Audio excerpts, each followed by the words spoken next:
Rainbow Hair Nail Art Tutorial by Hot Pink Zebra Polish. Begin by painting all of your nails white.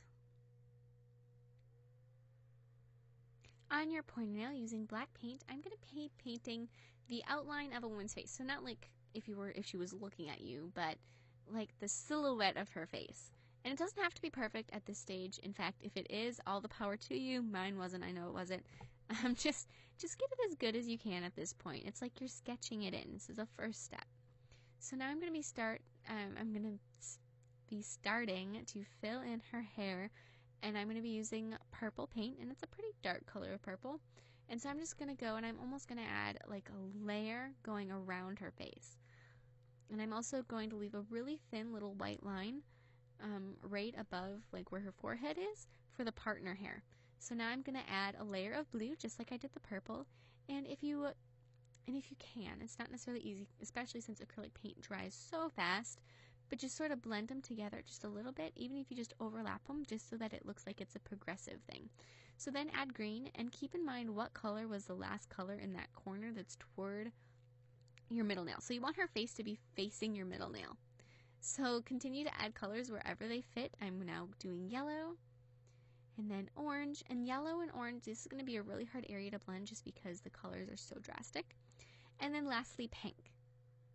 So then on your middle nail, since I finished with green in that corner on the other nail, I'm going to start with green, so it looks like they just sort of continue. And then I'm going to do yellow. And now with the orange, I'm going to blend that into the yellow again as best as I can, but then I'm going to drag that down into some swirls so it looks like the tips of her hair.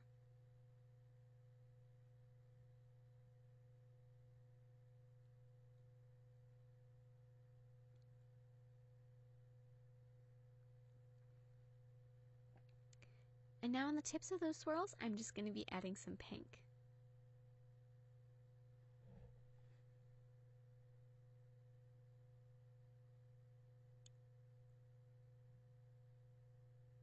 So now I'm lining my nails up just so that you can sort of get the hair direction.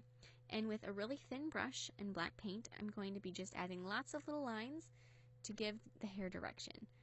And it does take, a process. You do have to add all of those little lines, but it does look amazing in the end. And so it is kind of fun too, because you don't have to think about it. You just have to keep painting lines.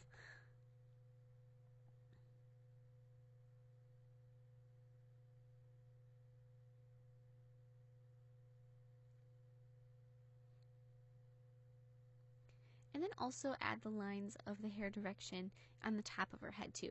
And this will also help mask the areas that the paint may have not blended very well.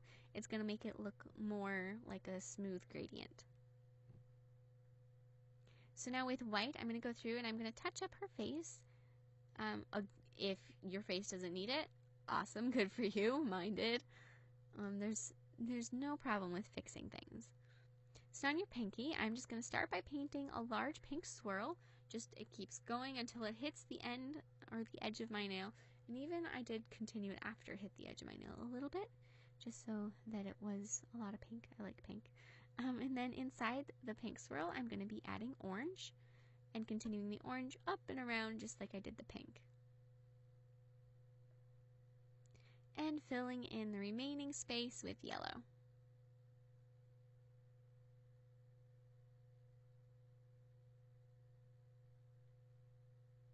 On my pointer nail, I'm going to be covering it with gems. So first I'm going to paint a layer of top coat, and then I have several different colors and sizes of gems that I picked out before. I'm using some that are kind of like an iridescent black, pink, blue, purple, all kinds of colors. I wanted it to be very bright.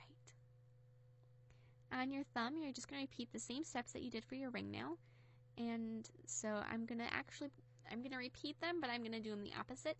So whereas her face was facing one direction on the thumb, it's going to face the other way. So starting with the purple,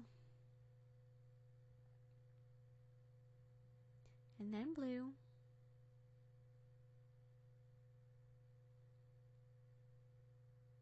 green, yellow, and if you got room, you can also do orange and pink. If your nails are longer, you'll have space. If your nails are the same length as mine, probably not. So now I'm going to be going through and adding those thin black lines for the hair detail and hair direction, and touching up with white. And of course, add a layer of top coat. When you go to add top coat over the top of those gems, it's going to take quite a bit of product, and you're going to want to make sure that you do cover up your gems, because otherwise they're going to have a tendency to want to just pop off, even though you did use a version of glue to attach them. You know, you do still need to make sure that they're covered up so that they're sandwiched inside the top coat. You don't want them just sitting on top.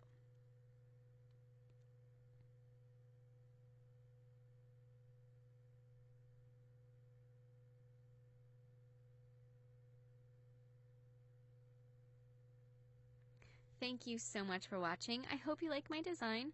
Please share recreations with me on Facebook, Twitter, and now Instagram. I would absolutely love to see them. I'm sure they'll be beautiful. And I will see you in my next video. Bye!